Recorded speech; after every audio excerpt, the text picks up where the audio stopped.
함께 찬양드리며 1월 21일 토요 말씀 묵상 시간을 시작하겠습니다. 찬송가 27장 빛나고 높은 보좌와 함께 찬송드리겠습니다. 빛나고 높은 보좌와 그 위에 앉으시 주 예수 얼굴 영광이 해같이 빛나네. 해같이 빛나네. 지극히 높은 위엄과 한없는 자비를 무천사 소리하여 늘 찬송 드리네. 늘 찬송 드리네. 영죽을 나를 살리려 그 영광 떠나서 그 부끄러운 십자가 날 위해 지셨네. 날 위해 지셨네. 나 이제 생명 있음을 주님의 은혜요. 저 사망 권세 이기니 큰 기쁨 넘치네. 큰 기쁨 넘치네. 주님의 보좌 있는데 전한 몸 이르러 그 영광 몸소 배울 때 내 기쁨 넘치리. 내 기쁨 넘치리. 아멘. 우리의 왕 되신 살아계신 예수님, 주님의 이름을 높여드리며 찬양합니다. 우리에게 허락해 주신 빛나는 그 영광을 바라보게 해주시고 또 주님만을 온전히 의지하며 나아갈 수 있도록 우리의 삶을 언제나 인도하여 주시니 감사를 드립니다. 한량없으신 그 사랑을 고백하게 하여 주시고 깨달아 알게 하여 주시며 감사할 수 있도록 오늘 우리의 삶을 붙들어 주시고 인도해 주시옵소서. 감사드리며 찬양드리며 예수님 이름으로 기도드립니다. 아멘.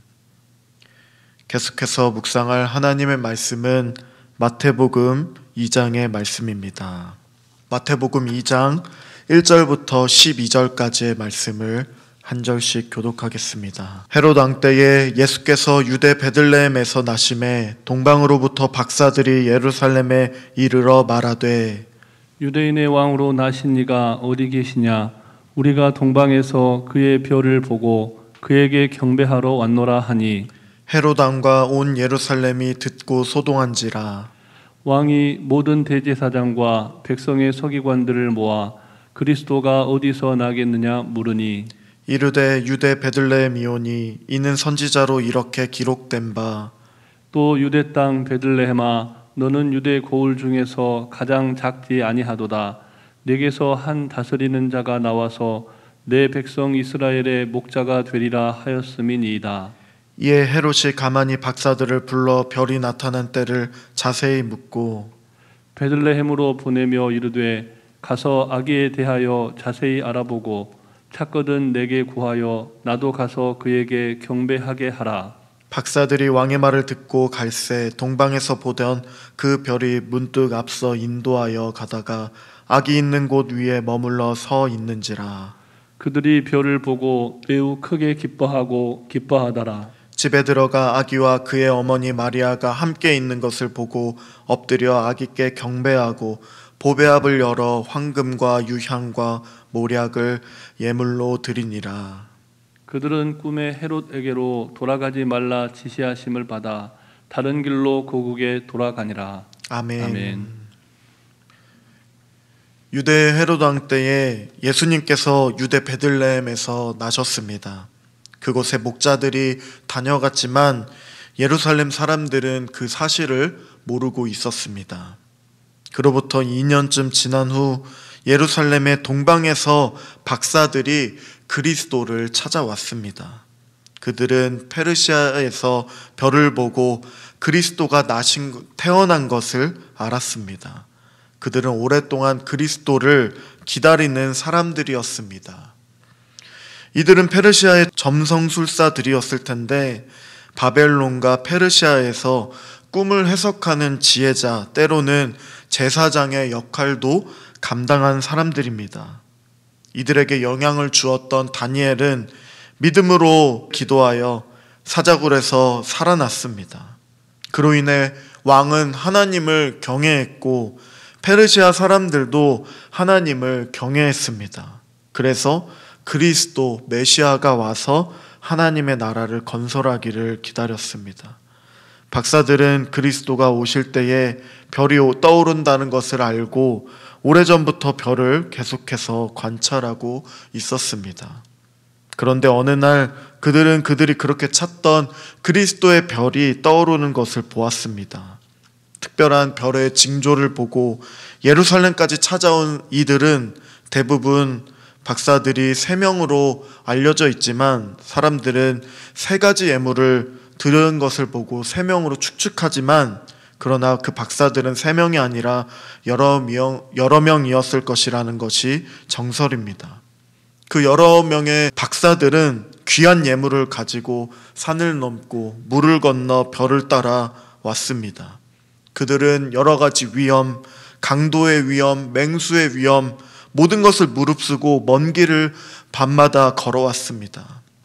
뒤에 보면 헤롯 왕이 2살 아래에 어린아이를 죽인 것을 볼 때에 그들은 거의 2년에 걸쳐서 온 것도 같습니다. 예루살렘을 소동하게 하였다는 것은 동방박사 단순히 몇 사람이라고 볼 수 없고 많은 사람들이 와서 그 행렬을 통하여서 예루살렘에 아무래도 시선이 집중되었던 것 같습니다.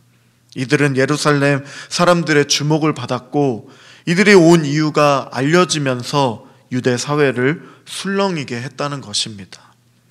왜 이들이 먼 길을 그토록 많은 물질을 허비하면서 또 시간도 허비하면서 고생하면서 왔을까요? 그들은 그리스도의 가치를 알았기 때문입니다.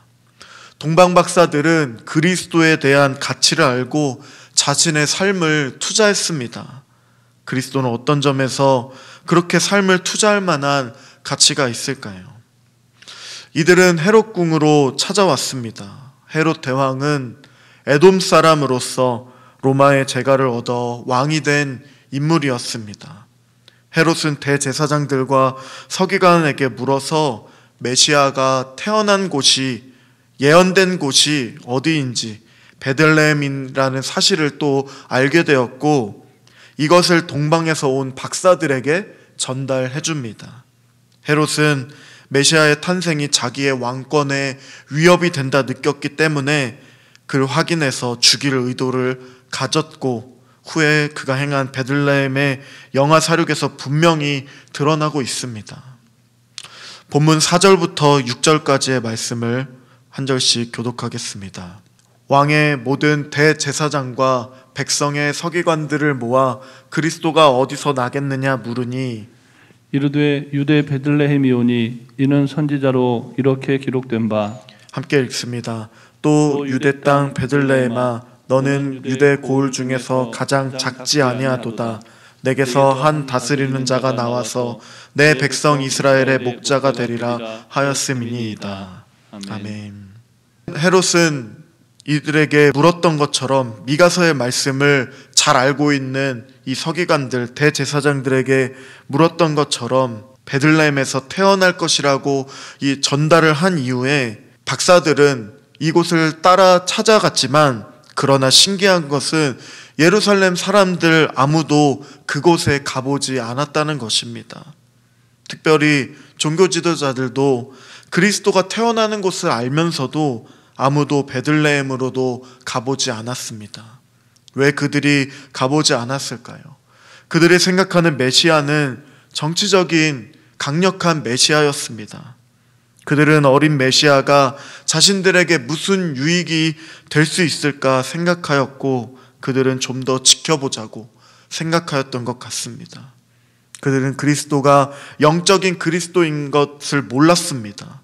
그들이 가보지 않은 것은 무엇보다 동방박사와 같이 영적인 그리스도의 가치를 전혀 몰랐기 때문입니다.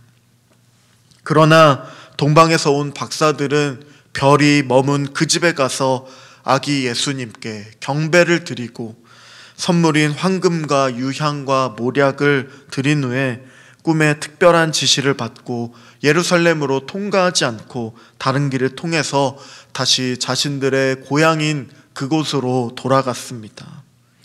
동방박사들은 왜 주님의 탄생 이야기에 등장하게 되었을까요?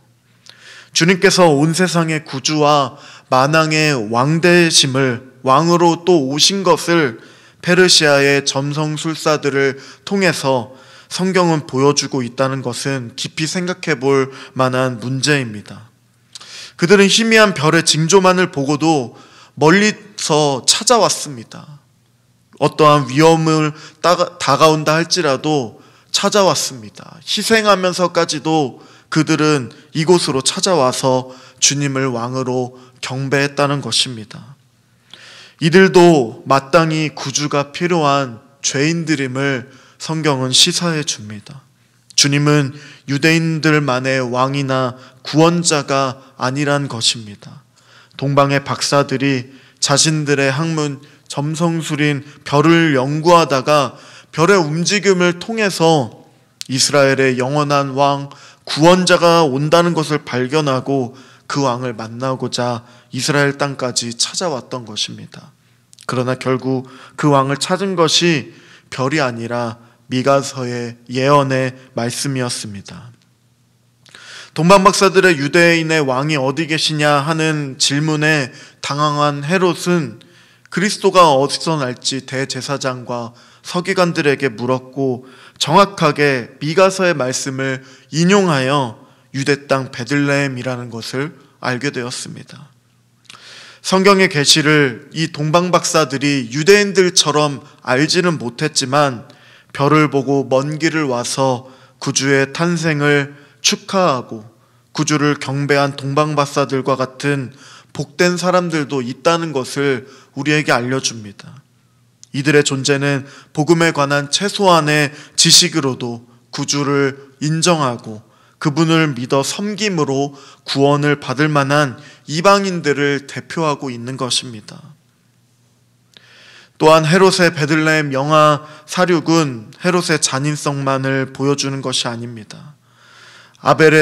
가인의 아벨의 살해 이후에 구약의 역사에 전반적으로 흐르고 있는 이 사탄의 방해를 이 헤롯을 통하여서도 계속해서 보여주고 있기 때문입니다. 사탄은 계속해서 그리스도의 오실 길을 저지해 왔고, 그리스도께서 오시자 다시 자기의 일을 행한 것입니다. 오늘날의 교회도 사탄의 공격 가운데 있다는 것을 우리는 깨달아 알아야 합니다. 하나님의 전신갑주를 입고 원수를 대적하고 믿음을 지키며 살아가는 성도의 소명을 놓치지 말아야 할 것입니다. 동방박사들로 대표되는 이방인들조차 온 세상에 구원할 영원한 왕을 기다리고 있는데 택한 백성이라고 하는 유대인들은 전혀 그런 기미를 찾지도 않았고, 또 그들은 이미 미가서에 예언된 말씀이 있었음에도 불구하고 그들은 구주를 찾지를 않았습니다.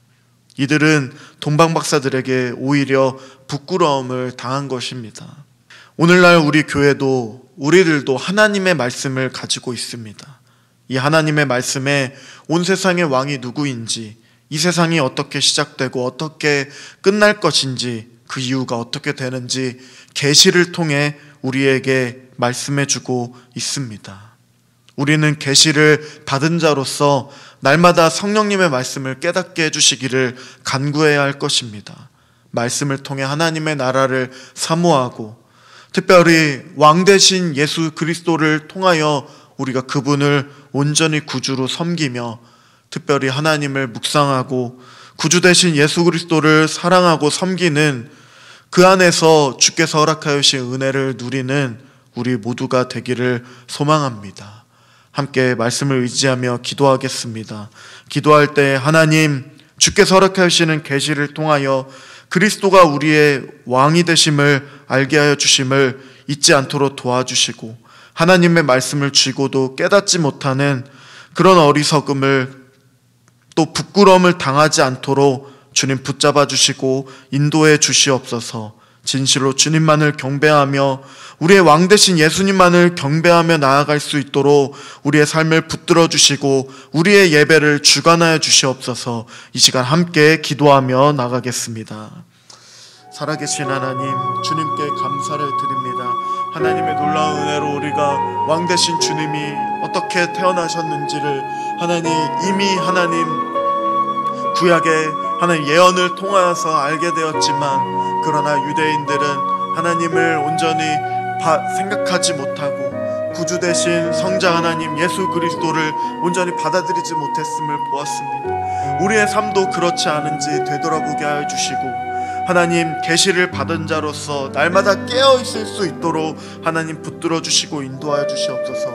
동방의 박사들을 통하여서 아기 예수님을 경배하고 다시 하나님 주님께서 이 땅에 오심을 우리가 또 깨달아 알아갈 수 있도록 주님 붙잡아 주시고 인도하여 주시옵소서. 날마다 말씀으로 충만케 해주시고 그 삶을 통하여서 주님만을 경배하며 영광 돌리며 빛 대신 주님만을 예배하는 자들로서 우리를 붙잡아 주시고 인도하여 주시옵소서. 주님께 감사를 드립니다. 찬양을 드리며 존귀하신 예수님 이름으로 기도드립니다. 아멘. 하나님 아버지, 날마다 계시된 말씀을 통하여서 하나님을 온전히 만나는 은혜를 허락해 주시옵소서. 왕 되신 예수님, 다시 오실 주님을 온전히 바라보며 나아갈 수 있도록 도와주시고 고대하고 기다리며 사모하며 살아갈 수 있도록 우리의 삶을 붙잡아 주시옵소서. 영광스러운 주님을 높여드리며 나아갈 때에 그 하나님을 온전히 예배할 수 있는 예배자가 되게 해주시고 우리의 예배를 주관하여 주시옵소서. 주님께 감사드리며 찬양드리며 존귀하신 예수님의 이름으로 기도드립니다. 아멘. 하늘에 계신 우리 아버지, 아버지의 이름을 거룩하게 하시며 아버지의 나라가 오게 하시며 아버지의 뜻이 하늘에서와 같이 땅에서도 이루어지게 하소서. 오늘 우리에게 일용할 양식을 주시고 우리가 우리에게 잘못한 사람을 용서하여 준 것 같이 우리 죄를 용서하여 주시고 우리를 시험에 빠지지 않게 하시고 악에서 구하소서. 나라와 권능과 영광이 영원히 아버지의 것입니다. 아멘.